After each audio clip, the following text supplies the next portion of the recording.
For the first time, we're learning tonight that members of two al-Qaeda terror affiliates were involved in the deadly attack on the U.S. facilities in Benghazi, Libya, 16 months ago.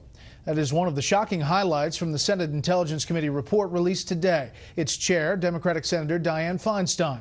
Some of the other highlights matching the Republican-led House Armed Services Committee transcripts we brought you earlier this week. It was known almost immediately that the attacks were not an outgrowth of a protest over a video. However, the importance of that intelligence was minimized. And to this day, the State Department has refused to provide the Senate committee with key witnesses and documents.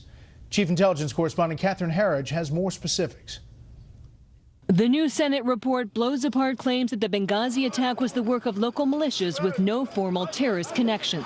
Several al-Qaeda members emerged as kind of leaders of the pack. Saxby Chambliss, the ranking Republican on the Senate Intelligence Committee, says the former Guantanamo detainee Sufyan bin Kumu, first identified by Fox News as a suspect 16 months ago, was at the heart of the operation. Certainly Kumu was very much involved in the planning of this. Is he a member of al-Qaeda? Well, he is a member of a group that is affiliated with al-Qaeda, so in my mind, that makes him al-Qaeda. There were 7 reports from the CIA and Defense Intelligence Agency between June 12th and September 7th, 2012 about the growing cooperation between al-Qaeda's regional affiliates and terrorists on the ground in Libya.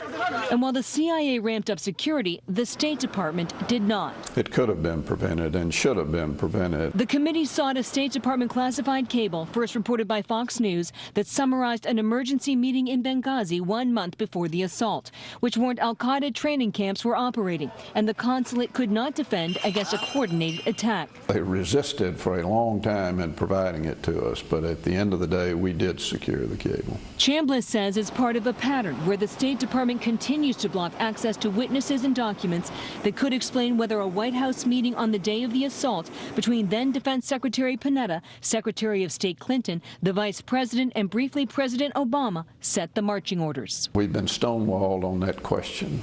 We've asked time and again who was in the meeting and what was the substance of that meeting, and we have not gotten answers to that. The administration continues to hang its hat on a very narrow definition of al-Qaeda, which encompasses the leadership in Pakistan known as the core. We still have no indications that core al-Qaeda was involved in directing or planning this attack, and I think you're generalizing a little bit about the warnings. Senator Dianne Feinstein, who leads the committee, said she hopes the report will put to rest the conspiracy theories and political accusations.